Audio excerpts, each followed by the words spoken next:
Fantastic. So we say now, Dr. Mngcwabo uyahlehla Dlamini, the chairman. Yes, the chairman of the Imvula 98.5 FM. So we'll be speaking to him, providing him, speaking to him directly. Asitshele ukuthi who is he and who is Mngcwabo uyahlehla. When the funeral was postponed, that's how the name came about. But again, without wasting any time. Sikubingelele sikwamukele Dr. omkhulu. Sibakhulu. Angibingelele kuwena balaleli bonke Mngcwabo. Hey, we shall on Mngcwabo district. Yes. Dr. Mngcwabo uyahlehla ngubani? Sifisa ukumazi ngoba kunomlaleli la mhlawumbe useke wazwela ngaye athi hayi uDr. Dlamini uDr. Bani uDr. Mngcwabo uyahlehla abaningi bakubiza kanjalo abanye they call you by your first name, they know your first name since ukhulele khona lapha endaweni ngokusho kwabo. So namhlanje ke sifisa wena usigeqela amagula ke ngoba umuntu mhlawumbe ehleze bebeqamba amanga bathi ukhulela akakhulela But what say Richards Bay? Kanti wale Richards Bay kanti wale ngake enkandla la siqhamuka ngakhona. Mhlawumbe ke namhlanje sicela sichazele who is Dr. Dlamini, who is Mngcwabo uyahlehla. Angibingelele nabasakazi bonke bakithi endlini ngizongizwile kusuka ekseni kodwa ngingakaqedi nje ukubingelela ikhona engihlaba umxhwele mangilongiza la ngendlela ekabhonya phansi ngathi nayiba kunjani ngilongihamba nje ngiyayifuna ukuthi ibhonya phansi makwenze njani ngiyabuka ke kuthinteka ke nefemi yami lapha kuthiwa ngazi la kukhulunywa khona icathulo ukuthi kanti namhlanje kuvukelwa kodwa ngiyalalela nje phela nami lokho ukhuluma nje ba usushilo noma ukhuluma nomchazo ngiphumulane nje ngokuzala ngingasho kaningi wathi ke uma esengitholile wathi ngibheka izitha wathi ubheka izitha uthema kuyahamba eminyana mase ngifunda sengizama uqaqeka ukuvukeka amehlo ngalikhiphe labheka izitha ayiveli ngangijabulile bengakujabulile ukuthi ubheka izitha uyabona nje modelikazi bheka izitha Iyabona nje ngeke lento ithini igama kaningi umuntu liyamlandela yani ubelieve leyo liyamlandela yes mina ayisangilandeli ngoba ngalishiya njengoba sengayishiya nje akhositha enaso akhositha futhi kumele ngisibheke esikhona nje sikhona ngoba sikhona akekuzwa mina yes ngoba Dlamini ngisibona ngikhona la eMngcwabo ngokuzalwa basakazi bemvula ngizalule enkandla okay lana nje la ngokufika la ngizalele enkandla ngafa kupetrol ukufika la ngizalele enkandla phansi kwesikhala sebomvu yes ngasike ngifika ke la eNewcastle kodwa not ukuthi kwakuyifikela mina umzi wasekhaya wonke wafudukela ngapha mangalenzi iphutha ama 2000 bengakabi khona kwaku 1980 nento sazobheka phansi lapha ukuthi kwabhaleka kanjani till namhlanje ke ngikhona la. Okay, right. So we find to see with Mngcwabo uyahlehla is a person that who is very much well connected to, who has a network everybody loves to speak to, and umuntu or abati une generosity is a person osiza emphakathini nani mhlambe ukucacisa kabantu uqala kwakho komsebenzi lo wesonto waqala nini njalo njalo noma vele abantu abesebekwazi noma yokusiza ukuthi ukufake enhlizweni zabantu njalo njalo. Ngiqale nje kahle beku 2006 mangalenza iphutha. Yes. Wasuchuma kana ngomhla ka 20 ngomhla ngo 2007 ngiqale ngo 2006. Yes. Wafudumala ngo 2007. Namje kade ngumsebenzi nje lapho ngatshela ihlazo kade security guard. Ora namhlanje ngibone my company security. Wow. Hey, angikujabula ukuthi amaphupho ngempela ayafezeka. Yes, that thing that we spoke about earlier. So tell us more. about Mvula. Mvula was something that you wanted to have. What about radio? Because you brought something great in the city of Newcastle. You brought something huge. There's a commercial radio that is covering so many places like this. So tell us more about Mvula, how it started, how the idea came about. Imvula yazi ngizokuxoxela njengoba nje phela mina ngumuntu walapha la kukhulunywa khona icathulo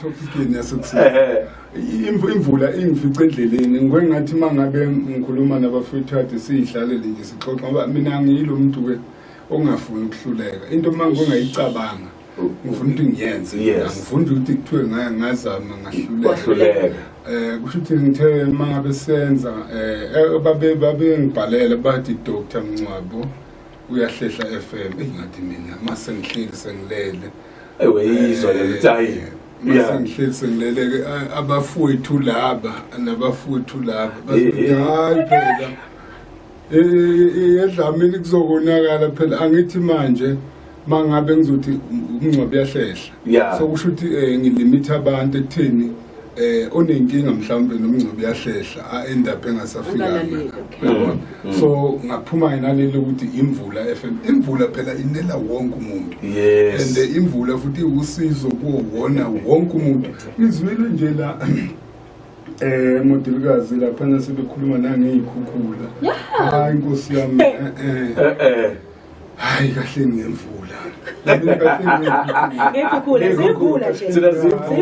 hayi ikhukhula yes disaster kusho ukuthi kufanele sisondelane no disaster management manje lapha ikhukhula zabo imvula le imvula strictly nje akusibukeni lapha nemvuleni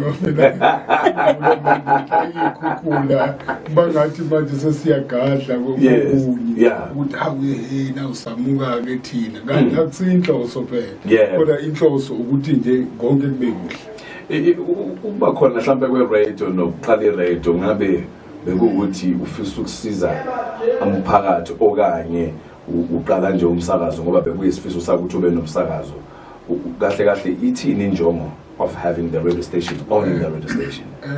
Ngamafuphi nje ngingaba khona la iduzane cishe ngoba sila eNyokasela abanye nabathile bazongikhumbula ngingaba kuyiboard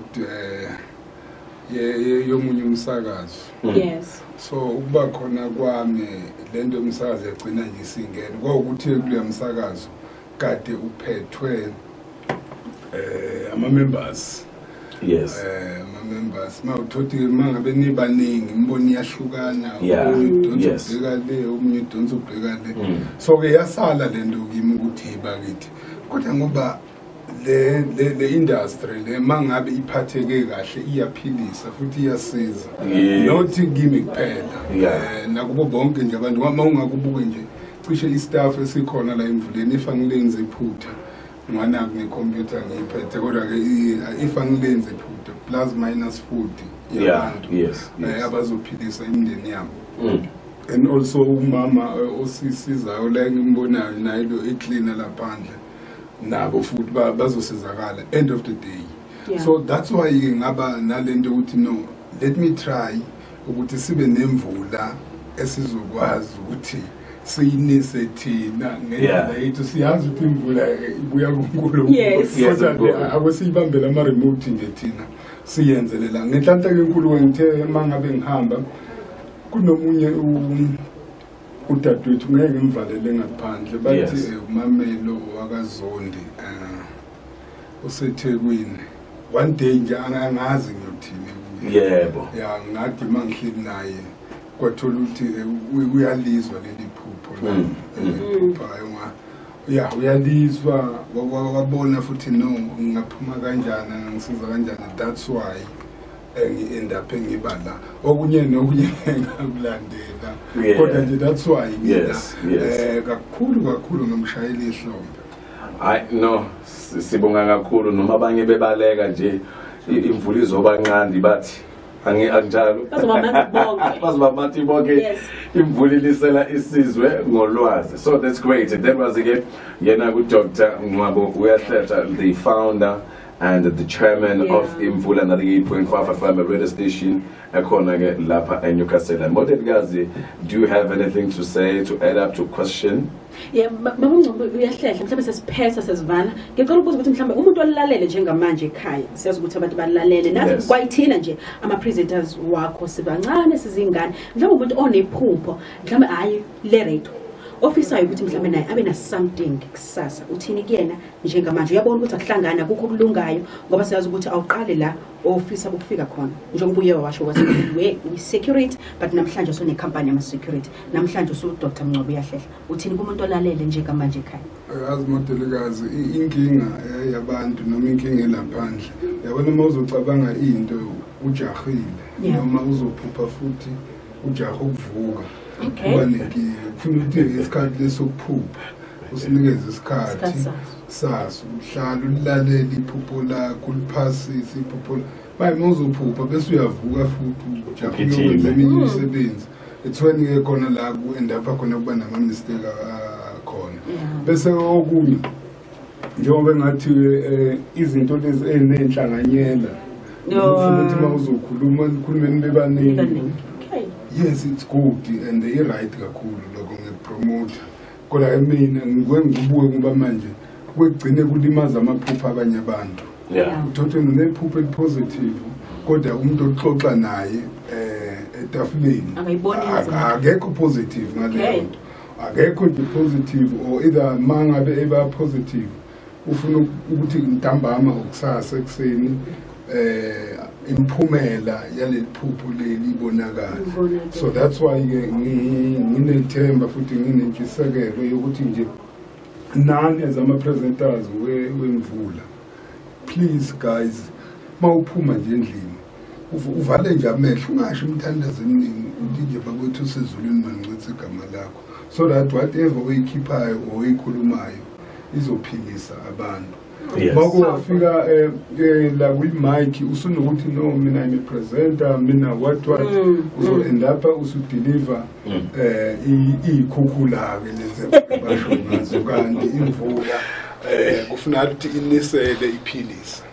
Thank you so much. Okay, without wasting any time, I see start nombolo spend the sazi usitshele kabantu mhlawumbe ukuthi lapha e7 33 kwenzekalani la khulunyulwa khona icathulo ngoba phela ziyakhunyulwa icathulo la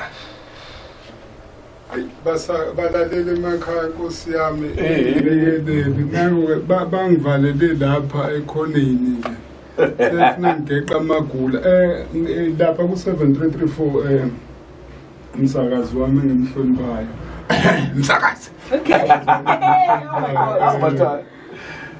lapha nakuyakhunyulwa ngempela icathulo njengoba nisho and ngingabatshela nabantu ayikho ke into engihloniphisa kwalapha njengoba kukhunyulwa icathulo ngoba yonke into enginayo yonke angazi modelikazi mangithi yonke mani ngizozwakala kanjani ukuzuthi kodwa nje yonke ngisho ngiphuza amanzi ngisho ngiphuza ijuice ngisho kuzophela inyanga ngisho kunjani konke kuba lapha la engikhumula khona icathulo ila ke ngitoha khona namba ifemini ifemi yasekhaya yasekhaya noma ngiyazi kunomlalelo khona lapha nekhaya ulalele njengamanje mhlambe engafisa ukuthi akasondele kuwena abe ngothizini ngoba yezwa nje ukuthiwa konke okukhona kungenxa yokukhumula icathulo ngale ya family yami so ke siyafisa ukuthi kubo bonke babiza ukuthi ungabe mefisa ukusondela kuwena engeza kanjani imkhulu sithathe inombolo njalo siyanda ungade akwesikulungise lokho umodelikazi mangiza lekuseni ngengamuzwe ekhuluma nemkhuba nangamasiko yes mhlonishwa khona la sengubuka konke nginakho kuphuma lapha ekukhumuleni icathulo hayi phela ukukhumula icathulo akunikezana imali akunikezana impumelelo kumkhuba nje ukuthi sengena la yes ngoba phela modelikazi masizothi ukukhumula icathulo uzathola Aseyikhumbulela nje. Sembambe inkonzo kuhlonipha Yebo mhlonishwa. inombolo engitholakala kuyo it's 073 219 664 bese yase ofisini it's 034 004 0011 yizo nje lezo nombolo lezo zombili ezinye azikho bese okunye sengitshontsha nje basakazi nomdlulisi lapha ku Facebook inkosi yami angenzi lutho angibhali lutho makwenzeka ngitholakala mina ku Facebook ngisuke nje kuyimina live njoba nangilomfowethu enza la eceleni kwami hayi ukuthi kuzoba ne-message or i-account ucela kuthiwa ikhokha la Facebook imali into angikwenzi nkosi yami lokho noma futhi ukuthi uyabhuka ushaya nje inombolo uthi le 0732196664 uthi abakubekele isikhala akukho mali abazothi ikhiphe ohamba uyifake uShoprite babuke balalele emakhaya izolo ngilale ekhaya ilanga lonke umzimba wami nje muhle am flesh You was telling something. Yeah. He was telling something. Yes. As I've said, okay, isikhathi sakho njengamanje sibeze ukuthi iselivelela gama ngake ihora ke lesishaka lombili ekseni ke so we need to happy indaba kanye nesport. Njengamanje sikhombuze ke 25 to 9 umsakazo Imvula 98.5 FM. Njengoba ke mlaleli ekhaya wazi ukuthi besikhuluma naye ke lapha udokotela uDlamini uDr Mngcwabo uyahlehla ufounder ke wesiteshi Imvula 98.5 FM. Simbuza kabanzi nje ukuthi yini mhlambe ke ayenayo ukuze kusungule umsakazo Imvula 98.5 FM siyanda. Sharp guess, so that's great. As a nje, we'd like to hear some ukuthi afisuke ukuthi extend this ngoba sesivala nje manje. His last words as the chairman emva kwalokho ke siyamkhulula. Ngiyabonga kakhulu njengoba sengishilo nje nakubalalela abakulindele lo kwesaba ukwehlula ngithembisa nje abantu beKZN yonke maduzane ukuthi sizozwakala ngisho eThekwini lapha naye basilindele kabuhlungu ngisho eDumbe akodwa eDumbe sikhona ngithembisa ukuthi sizokhava nje KZN yonke basakazi uNkulunkulu anibusise niphathe kahle phela nani bakithi Emvuleni niqoke ningahambi enqolo nizongena umkhuhlane iyakhulisa mazikushaya kakhulu hayi phela mama ngabe sikunethe kakhulu izokugulisa. I know, that's right. So thank you very much. That was Dr. Uyahlehla emsakazweni Imvula 98.5 FM kuhlelo elikhulu the Magic Morning Show. Doing the most again sikhuluma naye esithintini ngakhona ukuthi what is happening in terms of ukuthi imvula yaqhamuka kanjani njalo but we are very thankful ukuthi ke usesicaciselile isikhathi sakho sibiza ukuthi imizuzu yamashumi amathathu nesithupha emva kwehora ke lesishiyagalombili emsakazweni ekseni nje siyakubingelela siyakwamukela mawungena njengamanje siyakuthanda sihlala sinza ibanathi izinhlelo ziningi namhlanje sikhona zizokwazi ukuthi ke zikufundise zikunikeze ulwazi zikujabulise sikunikeze umsakazo omnandi ongowakho ozimele.